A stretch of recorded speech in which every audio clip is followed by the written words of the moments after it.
This is Tim from Your 6 Studios. Today in this video I'm going to show you how to set a timer or a clock watch or something like that on your Motorola phone. So we want to swipe them down from the top or the bottom, but just get to this page where you can search for applications and just type in clock. Just like this, and then go to clock. And then at the bottom we have the timer and then the stopwatch. So we can go to a timer and we can set the timer by going to new. And we can just maybe set this for like 30 seconds maybe. And then we can go to play. And you can see the timer is counting down from 30 seconds. We can pause it right here.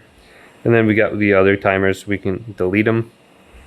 And then we got the stopwatch. So maybe if we're trying to time someone, we can start it. We can stop it.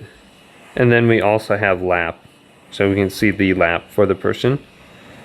And then we do have the alarms if we want to set an alarm for the person as well. You can also access this through a widget. Just go to this and go to alarm.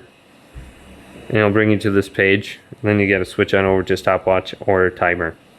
So hopefully this video did indeed help you out. Did leave a big thumbs up and subscribe to my channel down below for more tech videos coming up next on Your 6 Tech.